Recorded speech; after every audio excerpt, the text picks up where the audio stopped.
Para mí es de nuevo un placer poder estar con ustedes en este momento y vamos a volver a nuestro texto, a nuestra exposición del Evangelio de Marcos, y hoy vamos a seguir en el capítulo 6. Antes de entrar a esto, recordé al leer la historia que vamos a exponer hoy, el dicho en castellano: donde hay confianza da asco.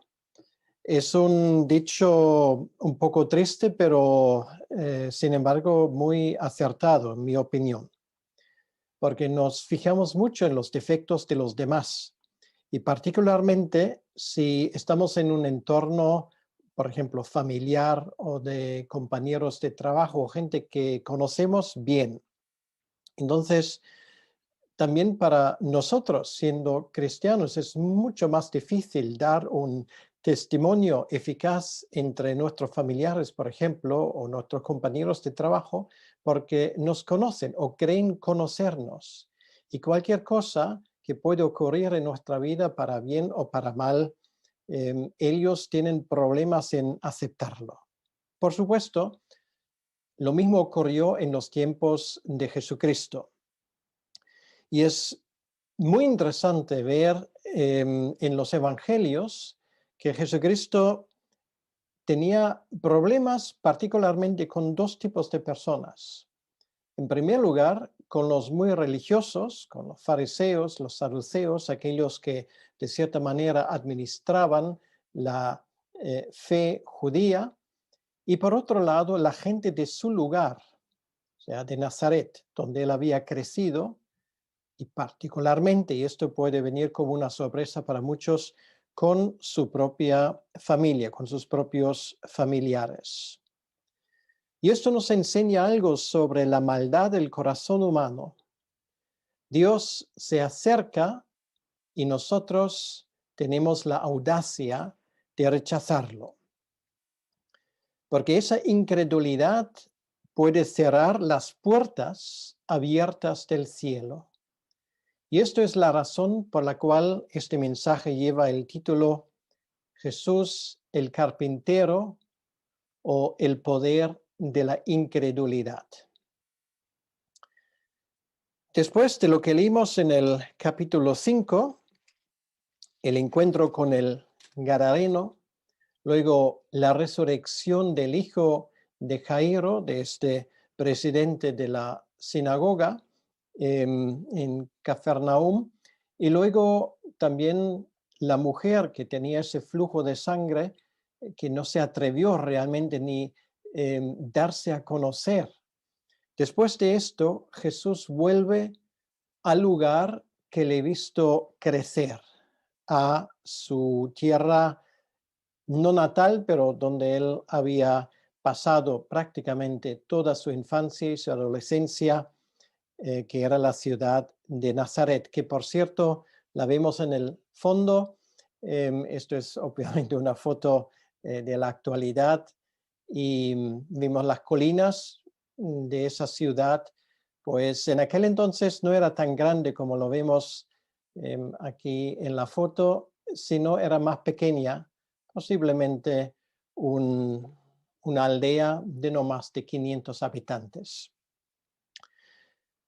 Con esto dicho, voy a leer el texto tal y como está escrito en Marcos capítulo 6, versículo 1 al 6. Dice lo siguiente: Salió Jesús de allí y vino a su tierra, y le seguían sus discípulos, y llegado el día de reposo, comenzó a enseñar en la sinagoga. Y muchos oyéndole se admiraban y decían: ¿de dónde tiene estas cosas? ¿Y qué sabiduría es esta que le es dada? Y estos milagros, ¿por qué por sus manos son hechos? ¿No es este el carpintero, hijo de María, hermano de Jacobo, de José, de Judas y de Simeón? ¿No están también aquí con nosotros sus hermanas? y se escandalizaban de él. Mas Jesús les decía: no hay profeta sin honra sino en la propia tierra, y entre sus parientes y en su casa. Y no pudo hacer allí ningún milagro, salvo que sanó a unos pocos enfermos, poniendo sobre ellos las manos. Y estaba asombrado de la incredulidad de ellos, y recorría las aldeas de alrededor enseñando. Señor, pedimos que tú añadas a la lectura de tu palabra también tu bendición. Amén. El texto nos dice que él volvió a su tierra, esa tierra que le vio crecer, donde él pasaba una buena parte de su niñez después de haber vuelto de Egipto, y donde sus familiares eran bien conocidos, donde originalmente empezó esa trayectoria, este viaje de José y María. Desde allí, desde Nazaret, se pusieron en camino hacia el sur, hacia Belén. Lo primero que hace, y lo que nos dice el texto, es que él enseña en la sinagoga. Bien es conocido que esto era un privilegio que cualquier judío mayor de 14 años podía ejercer. Tenía el derecho de coger la Torá o los profetas o otro de los libros sagrados y leer un texto y comentar ese texto. Esto era bastante común y normal. Lo que nos llama la atención es que esto empieza el día del Shabbat, pero no leemos nada en el texto que nos indicara que también en Nazaret hubiese aglomeraciones. Aquí no leemos nada, no había gente que vino en masas, no había personas que en particular requerían su presencia, nada por el estilo. Él viene a su ciudad y, como se dice en inglés, business as usual. El día transcurre como siempre. Nadie parece que ha tomado nota particular. Y esto es muy curioso porque su fama se extendió por toda Galilea. Todo el mundo sabía de él. Y aquí en Nazaret la gente, pues, no se inmuta mucho. Pero eso sí, tenía sus preguntas, porque dice el texto que se admiraban y decían: ¿de dónde tiene esas cosas? Se admiraban, quiere decir que se asombraron, no entendieron muy bien, no se podían explicar esa forma como él se expresaba, como enseñaba con autoridad. Tiene sabiduría, pero no lo ha aprendido de nadie, por lo menos no de nadie que ellos supieran allí en su ciudad. Tenían que reconocer las dos cosas que marcan esencialmente a cualquier profeta, a cualquier hombre de Dios en el Antiguo Testamento. Tiene sabiduría divina y tiene poder divino. Esto lo reconocen, hablan de sabiduría y dicen también estos milagros que por sus manos son hechos. O sea, lo constatan como un hecho. Y sin embargo, y esto realmente es lo sorprendente, no les lleva a buscar su cercanía. Por lo menos el texto no dice ni una palabra de esto. No dudaron de su sabiduría, no dudaron de su poder de sanar y hacer milagros. Pero les intriga una cosa. Se hacen una pregunta y no es realmente la pregunta que tal vez es la primera en necesidad. Se preguntan de dónde los tiene. Pero claro, ellos no caen en la posibilidad de que esto podría tenerlo de Dios. No, ellos buscan una explicación normal, racional. Ellos piensan en su familia, piensan que le habían visto crecer todo esto. ¿Y cómo se explica? Pero parece que a ninguno, a nadie de los nazarenos se le ocurre reconocer que él actúa, él habla así y de esa manera porque es el Mesías, porque él ha venido de parte del Padre Celestial. Era evidente que todo el mundo, menos ellos, sus conciudadanos, para decirlo así, y los fariseos y los escribas, todo el mundo, salvo ellos, caen en el origen realmente de estos fenómenos que rodean su ministerio. Si paramos aquí un momento y reflexionamos, nos damos cuenta, no es exactamente lo mismo que ocurre hoy en día. La gente cree conocer a Jesucristo. Bueno, hay mil explicaciones que es un hombre, o era un hombre sabio, que era, algunos incluso le llaman un político, algunos le llaman un revolucionario. Todos coinciden de que era una buena persona y ahí se queda y todo el mundo, la gran mayoría de la gente se pregunta, y bueno, ¿cómo se explica su éxito? Bueno, de esto se han escrito centenares de libros y ninguno se da cuenta lo que realmente había pasado. Aquí dice en el versículo 3, ¿no es este el carpintero? Es muy interesante que no hablan de José, ¿vale? No se dice aquí el hijo del carpintero. Bueno, en primer lugar, quiero mencionar que aquí se usa el artículo definitivo. Quiere decir, el artículo definido, perdón. Y esto indica que en Nazaret posiblemente solamente había un carpintero y además era bastante conocido si había varios. La segunda cosa que quiero mencionar, la palabra que se usa aquí en el original es la palabra tectos. Y un tectos, bueno, lo tenemos en nuestro uso moderno en la palabra arquitecto, por ejemplo.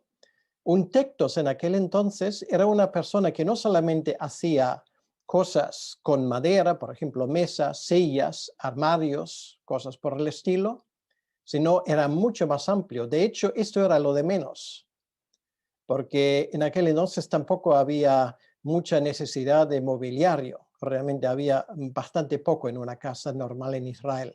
O sea, de esto era casi imposible vivir. Pero entonces, ¿cómo se ganaba la vida un carpintero, un tectos?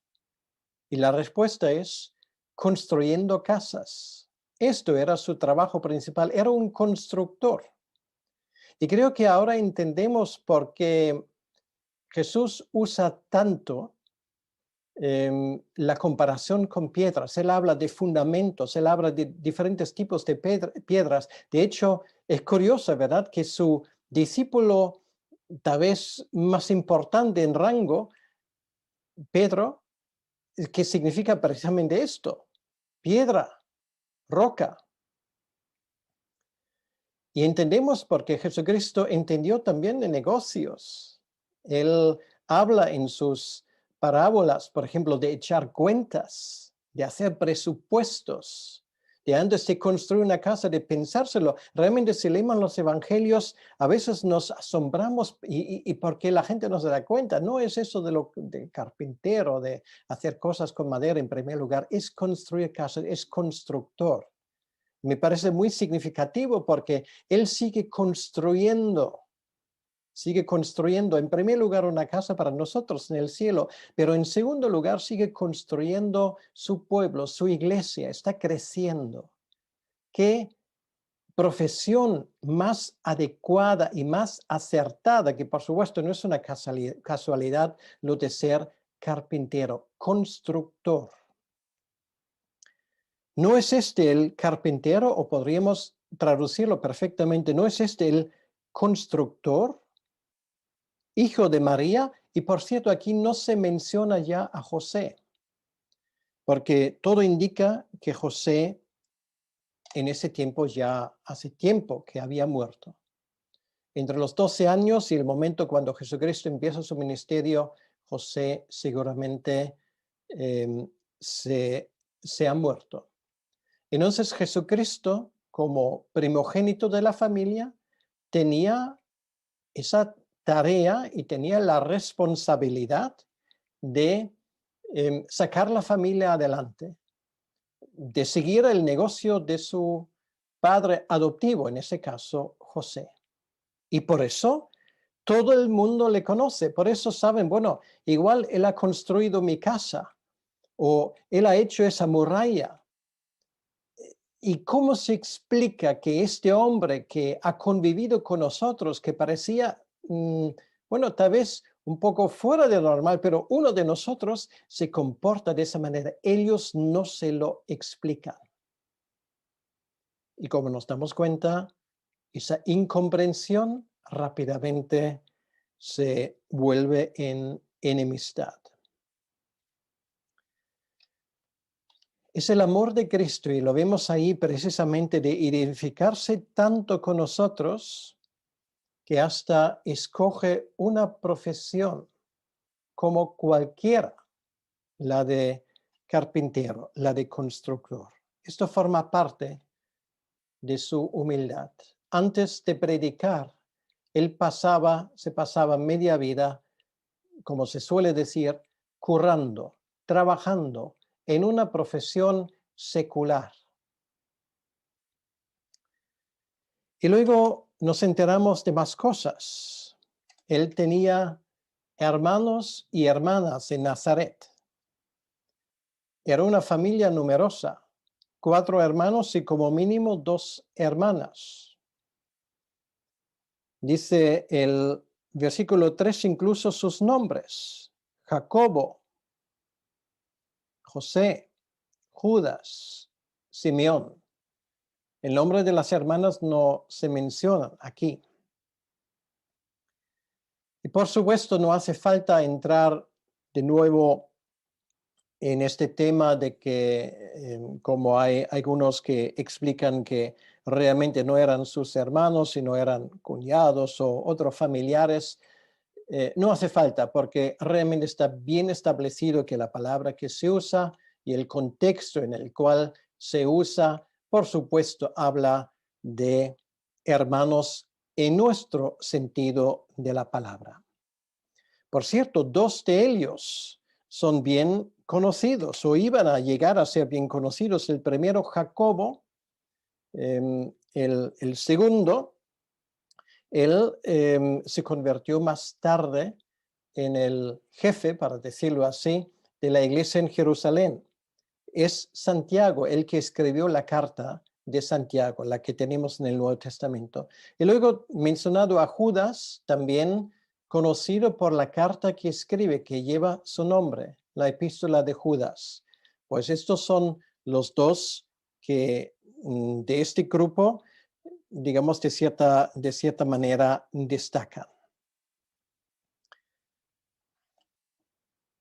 Entonces, dice aquí en el versículo 3, ¿no están también aquí con nosotros sus hermanas? Y se escandalizaban de él.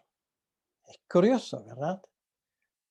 Creen conocerle, pero en realidad su vida, el haber vuelto a ellos, se convierte no en una fiesta, sino en un escándalo. ¿Quién entiende a la gente? ¿Quién entiende a nosotros? ¿Quién puede decir que yo entiendo cómo funciona el corazón humano? Porque lo único del cual nos damos cuenta es que es una cosa más dura que una piedra. Siempre busca excusas, o a veces el mensaje es demasiado difícil o es demasiado facilón. A veces la fe cristiana pues carece de gloria y a veces pues tiene demasiado. Siempre las críticas vienen al paso de nuestro rechazo, porque esto es algo que son conceptos preconcebidos. La gente busca cualquier excusa para no tener que creer en este mensaje. Y así es hasta el día de hoy. Realmente el fondo de ese problema es un problema de incredulidad. La incredulidad es el pecado más grave, incluso podemos decir el pecado de fondo, el pecado fundamental, es la raíz de todos los demás. Y aquí dice que Jesús estaba asombrado de su incredulidad. Es un pecado tan irracional como es insato. Tan irracional y insato que hasta el Hijo de Dios se asombra ante este hecho. La incredulidad es el pecado más antiguo. Empieza con Eva. Todos conocemos el pasaje donde el diablo empieza con esta pregunta envenenada: ¿acaso Dios ha dicho? Y luego afirma: no moriréis. Y Eva prefiere creerle al diablo antes de creer a Dios. Esto se llama incredulidad porque no cree, no toma en serio lo que Dios había dicho. La incredulidad introdujo la muerte en el mundo. Es la incredulidad que mantuvo a Israel durante 40 años en el desierto, fuera del país prometido. Por incredulidad a Israel le fue quitado el reino. La incredulidad realmente es el peligro más grave en la vida de un creyente. Y sus consecuencias son absolutamente nefastas. Simplemente quiero poner un par de ejemplos. Las consecuencias de la incredulidad, por ejemplo, la vemos en una falta de oración, porque no creemos en su eficacia. Lo vemos en una falta de conocimiento bíblico porque no creemos en la importancia de leer y de estudiar la Biblia y de vivir de esa palabra. La consecuencia de la incredulidad lo vemos en la falta del fruto del Espíritu Santo, porque no creemos en el ministerio del Espíritu Santo y en el poder transformador que ese Espíritu tiene en la vida de un creyente. Las consecuencias de esa incredulidad son la falta de fervor evangelístico, muchas veces inducido por una falta de credibilidad de ese concepto que la Biblia llama el infierno en nuestros ojos. Quiere decir porque no tomamos en serio la existencia del infierno, de la perdición eterna del hombre, de ese peligro inminente de pasar toda la eternidad separado de Dios. Es por esto que no tenemos celo evangelístico. Las consecuencias de la incredulidad, por ejemplo, es la falta de santidad, porque no creemos que Dios juzgará también las obras de su pueblo. No es cuestión de vida o muerte, pero es cuestión de recompensas que recibiremos. Y la Biblia es muy clara en cuanto a ese tema. Las consecuencias de la incredulidad son la falta de temor a Dios, porque no creemos en el fondo que Dios es santo y quiere que también nosotros seamos santos.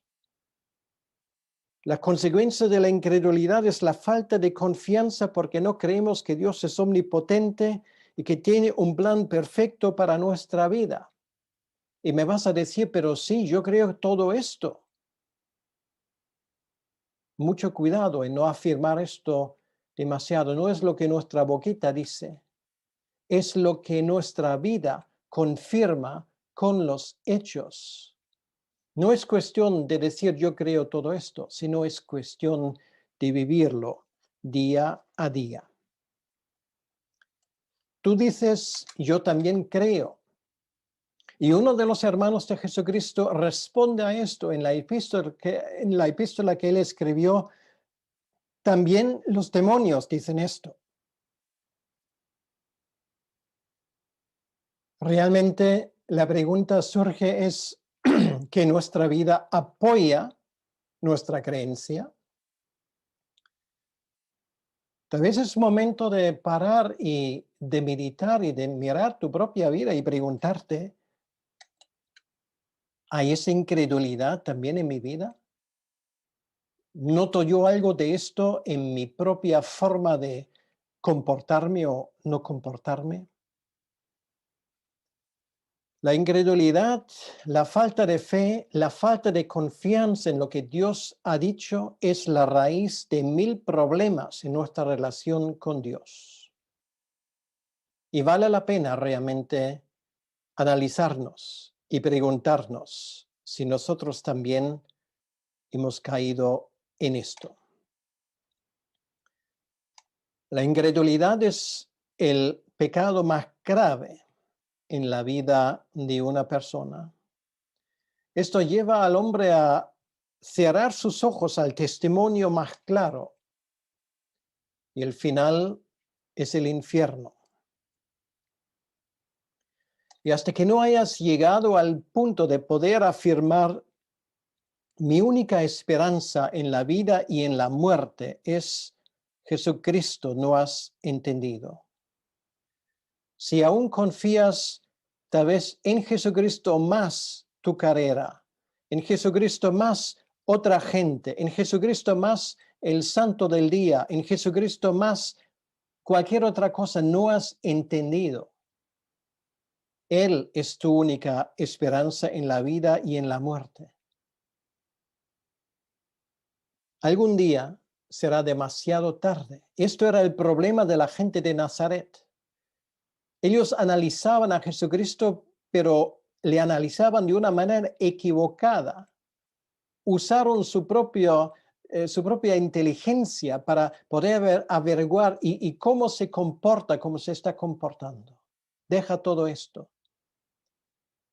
y date cuenta que es Jesucristo que ahora te está hablando. Y no le vas a entender, no le vas a poder comprobar y sondear y examinar con estos temas que tú mismo te construyes, con ese análisis propio de una persona crítica, pero crítica hasta el punto de siempre buscar la verdad en otro sitio. Yo quiero animarte simplemente de dejarte caer en las manos de Jesucristo y decirle, heme aquí, Señor. La incredulidad es el pecado del corazón, no el pecado de la cabeza. Los hombres son incrédulos, pero son incrédulos no por falta de pruebas, sino por falta de voluntad de creer, de confiar en Dios, y por eso aman al pecado. Porque piensan que la vida continuará y siempre habrá tiempo para pensar en Dios más tarde, y se equivocan. Siempre me pregunto cuánta gente de Nazaret, de esa ciudad que tenía el privilegio de tener a Jesucristo durante años entre sí, cuánta gente al final se habrá salvado. ¿Cuánta gente de estos finalmente habrían terminado en el infierno teniendo por delante siempre esa imagen del Hijo de Dios predicándoles?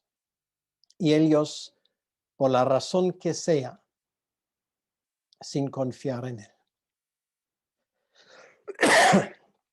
Pero hay otra dimensión, ese rechazo y la antipatía del corazón humano contra las cosas de Dios. Y lo llevamos muy dentro de nuestro corazón. La radiografía divina del corazón humano la tenemos de una forma tan clara y tan bien expuesta en la carta a los Romanos. Esto es el espejo que tenemos que ponernos por delante. Estos somos nosotros. Escucha esas palabras. No hay justo ni aun uno. No hay quien entienda, no hay quien busque a Dios. Todos se desviaron, a una se hicieron inútiles. No hay quien haga lo bueno. No hay ni siquiera uno. Ni siquiera uno. Sepulcro abierto es su garganta. Con su lengua engañan. Veneno de áspides hay debajo de sus labios. Su boca está llena de maldición y de amargura. Sus pies se apresuran para derramar sangre. Quebranto y desventura hay en sus caminos, y no conocieron camino de paz. No hay temor de Dios delante de sus ojos. Esto lo tenemos en Romanos capítulo 3. Y estos son las palabras que describen la vida de una persona, como por ejemplo lo de los nazarenos. No hay uno entre ellos, ni uno, que merece realmente ser salvo. Y sin embargo, Jesucristo en su inmensa gracia ha vuelto allí. Ha encontrado fe, pues, de pocas personas.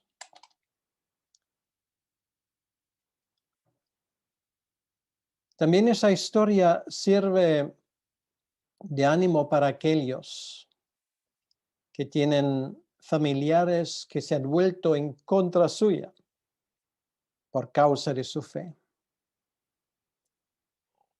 ¿Cuántas veces no hemos escuchado de forma explícita o implícita ese reproche de parte de familiares inconversos? Pues parece que quieres ser algo mejor. O parece que te pones en contra de nosotros. Y hay incluso reproches más fuertes que estos. Recuerda, si estás en esa situación, también Jesucristo fue menospreciado por los que creían mejor conocerle, hasta sus propios hermanos. Si tú eres despreciado por tus propios familiares, pues no olvides que a Jesucristo le pasó exactamente lo mismo. Que es la gente más difícil de evangelizar, que es el grupo de personas más difícil de alcanzar con el Evangelio. Y la respuesta es nuestra propia familia y los de nuestro propio pueblo. Y sin embargo,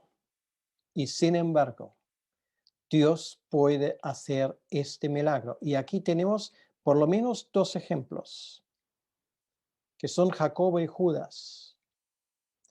Jacobo y Judas, incluso, y lo hemos visto juntos, en alguna ocasión llegan a querer casi interrumpir una reunión de Jesucristo para sacarle de ahí y devolverle a casa. ¿Por qué? Porque pensaban, y así lo dice el texto, que le faltaba un tornillo, que se había vuelto loco, que este era un caso ya para el psiquiatra, o como mínimo para un psicólogo, si los hubiera en aquel entonces.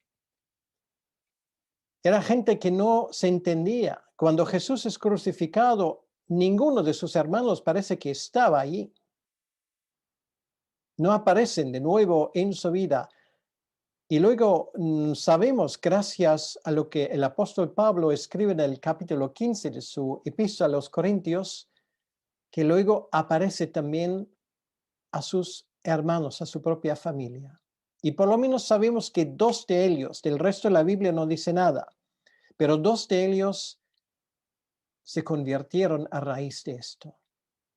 Se habían dado cuenta finalmente de que Jesús no solamente es un hermano, medio hermano en su caso, un hombre que creíamos conocer, sino que es totalmente distinto, es el Hijo de Dios. Y este hecho también nos da esperanza para nuestros propios familiares, para que en algún momento llegue el momento cuando Dios haga ese milagro y abre su corazón para que puedan creer. Las consecuencias, el veredicto de Jesucristo lo leemos en los versículos 4 al 6. Jesús dice, de ellos y a ellos no hay profetas sin honra sino en su propia tierra y entre sus propios parientes. y no pudo hacer allí ningún milagro, salvo que sanó a unos pocos enfermos poniendo sobre ellos las manos. Quiero resumir esto en 4 puntos, en 5 puntos, perdón. Primero, Jesús ve en esto un hecho, una regla general, un hecho que expresa una verdad espiritual subyacente. Porque dice aquí, no hay profeta. Es paradójico que los que no le conocían le siguen y los suyos, los que más cerca estaban, le rechazan. Y larga es la lista, tanto en la Biblia como en la historia de la Iglesia, de gente que sufrió exactamente este mismo destino. Empezamos, por ejemplo, con el primer profeta de Abel. El mismo Señor Jesucristo dice que fue profeta. Cuando dice, vosotros perseguisteis los profetas empezando con Abel y terminando con Zacarías.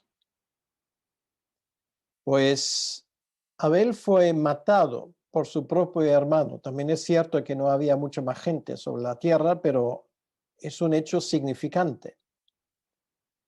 Moisés no fue matado por su propia gente, pero tantas veces criticado. Elías, no se aceptó el ministerio de Elías en su propio país.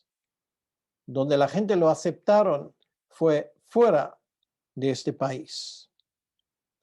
El profeta Jeremías estaba predicando y predicando y predicando sobre el juicio que iba a venir y su propia gente, los propios judíos, no le hicieron ni caso. El que luego le liberó fue precisamente Nabucodonosor, aquel potentado pagano que había conquistado Jerusalén. Y podríamos seguir esa lista porque es muy larga. Y ni quiero mencionar aquellos que en la historia, 2000 años, la historia de la Iglesia, habían sufrido el mismo destino. De esa manera, y juzgando por lo que Jesús nos dice en el capítulo 4 de Marcos, Nazaret se convierte en la tierra junto al camino, porque vinieron las aves y enseguida quitaron todo lo que él había sembrado, casi todo. En segundo lugar, aquí leímos una expresión en el versículo 5 que realmente nos pone los pelos de punta. Dice, no pudo hacer allí ningún milagro, salvo uno que sanó a unos pocos. Es una expresión muy fuerte. Aquí vemos de nuevo el poder de la incredulidad. Es que como si a Jesús le fueran atadas las manos. La incredulidad frena el poder de Dios.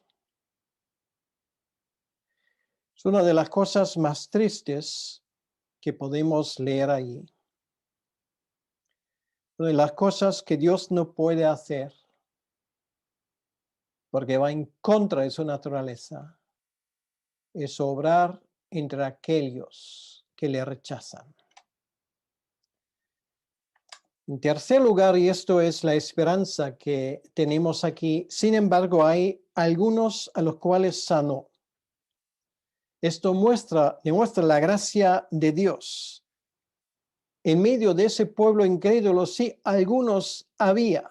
No sabemos si ellos requerían su presencia o si Jesús simplemente lo hace por testimonio. Dice aquí, poniendo sobre ellos las manos. También es cierto, si nosotros somos infieles, Él es fiel. ¿Qué consuelo es esto? Incluso a veces en un entorno de incredulidad, Dios sí que hace algo que es casi como una flor en medio del desierto. En cuarto lugar, aquí leímos que él se asombra de su incredulidad. De nuevo, el poder de la incredulidad es tremendo. Solamente 2 veces la Biblia habla del hecho de que Jesús se asombró. Y es aquí, en este mismo versículo, y cuando él habla sobre la fe de personas no judías. Por ejemplo, una mujer, la sirofenicia y el centurión romano. Y en quinto lugar, dice en el versículo 5, estaba asombrado de la incredulidad de ellos y recorría las aldeas de alrededor enseñando. Y esto quiere decir que él se fue. ¿Cómo habrá sido el día cuando Jesús se fue de Nazaret para nunca más volver? ¿Cómo fue aquel día cuando se puso el sol y estaba ya muy claro de que el Hijo de Dios jamás volvería a su tierra?